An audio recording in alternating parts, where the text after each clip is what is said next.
Hi friends, welcome to மகா சமையல்.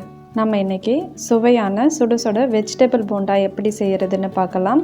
அதுக்கு முன்னாடி என்னோட சேனலை புதுசாக பார்க்குறீங்க அப்படின்னா முதல்ல சப்ஸ்கிரைப் பண்ணிக்கோங்க. பக்கத்தில் இருக்கிற பெல் ஐக்கானை ப்ரெஸ் பண்ணிக்கோங்க. அப்போ தான் நான் போடக்கூடிய வீடியோ எல்லாமே உங்களுக்கு அப்டேட் ஆகும்.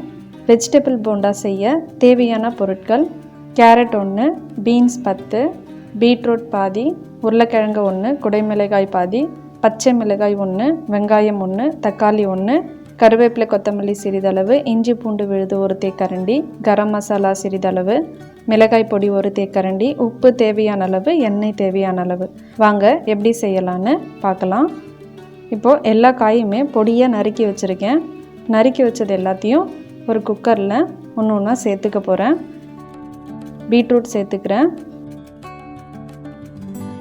அடுத்து குடமிளகா சேர்த்துக்கிறேன். பீன்ஸ் சேர்த்துக்கிறேன். பீன்ஸ் சேர்த்தாச்சு. உருளைக்கிழங்கு சேர்த்துக்கிறேன். கேரட் சேர்த்துக்கிறேன். எல்லாமே சேர்த்தாச்சு. காய் எல்லாமே மூழ்கிற அளவுக்கு தண்ணி விட்டுக்கோங்க. தேவையான அளவு உப்பு சேர்த்து குக்கர் மூடிட்டு 5 விசில் விட்டு நான் எடுத்து ஆற வச்சுக்கிறேன்.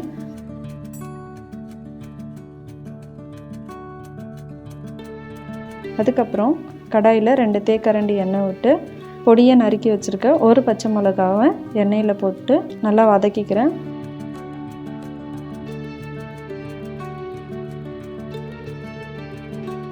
நல்லா வதங்கினதும் பொடியை நறுக்கி வச்சுருக்க ஒரு வெங்காயத்தை போட்டு நல்லா வதக்கிக்கிறேன்.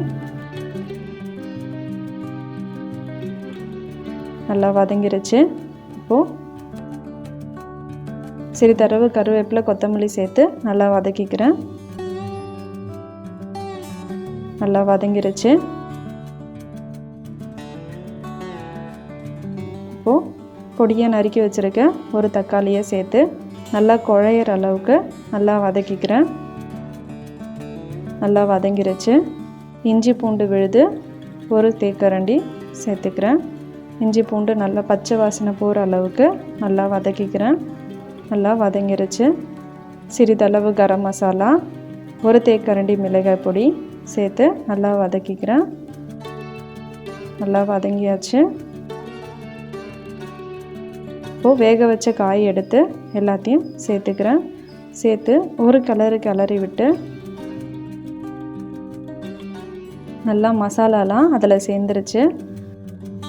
வேக வச்ச தண்ணியை ஊற்றி அதில் நல்லா மசாலா, காரம், உப்பு எல்லாமே காயில் இறங்குற அளவுக்கு நல்லா அந்த தண்ணியோடு வெந்துச்சுன்னா நமக்கு இன்னும் நல்லா டேஸ்ட்டாக இருக்கும்.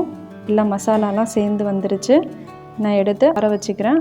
நல்லா ஆறினது பிறகு நல்லா உருண்டையாக சின்ன சின்ன உருண்டையாக உங்களுக்கு எந்த சைஸ்க்கு வேணுமோ அந்த சைஸ்க்கு நீங்கள் உருட்டி எல்லாத்தையும் எடுத்து வச்சுக்கோங்க. பாருங்க, இதை மாதிரி எல்லாமே சின்ன சின்ன உருண்டையாக எல்லாத்தையும் உருட்டி ரெடி பண்ணி வச்சுக்கோங்க. ரெடி பண்ணி வச்சதும் கடாயில் எண்ணெய் ஊற்றிக்கிறேன். எண்ணெய் சூடு ஏறட்டும். சூடு ஏறுறதுக்குள்ளே நான் இதை துவைச்சி எடுக்கிறதுக்கு எனக்கு பஜ்ஜி மாவு தேவை. நான் கடையில் தான் பஜ்ஜி மாவு வாங்கி வச்சுருக்கேன். இதை மாதிரி கரைச்சிக்கலாம். அதை முக்கி எடுக்கிறதுக்காக இந்த அளவு பதமாக கரைச்சி வச்சுக்கோங்க. நான் உருட்டி வச்சுருக்கிறது எல்லாமே நல்லா திரட்டி எண்ணெயில் போட போகிறேன். நல்லா அந்த மாவு ஃபுல்லாக அந்த மாதிரி திரட்டி போட்டுக்கோங்க. எல்லாத்தையும் அந்த மாவில் நல்லா திரட்டி போட்டுக்கோங்க.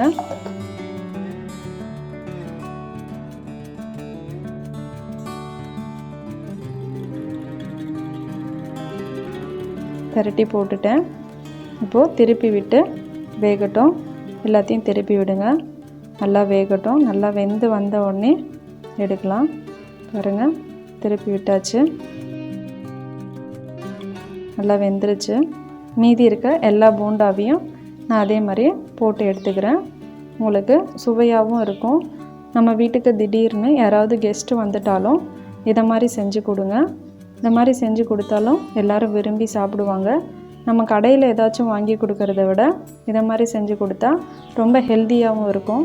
எல்லா காயும் சேர்க்கறதுனால எல்லா சத்துக்களுமே வந்து சேரும். குழந்தைங்களும் நல்லா விரும்பி சாப்பிடுவாங்க. குழந்தைங்கள் பொதுவாகவே வந்து காயெல்லாம் வந்து எடுத்து வச்சுருவாங்க. அவங்களுக்கு வந்து இது வந்து ரொம்ப ஹெல்த்தியாக இருக்கும். சுட சுட வெஜிடபிள் போண்டா ரெடி ஆயிருச்சு. இந்த வீடியோ உங்களுக்கு பிடிச்சிருந்ததுன்னா லைக் பண்ணுங்கள், ஷேர் பண்ணுங்கள், மறக்காமல் சப்ஸ்கிரைப் பண்ணிவிடுங்க.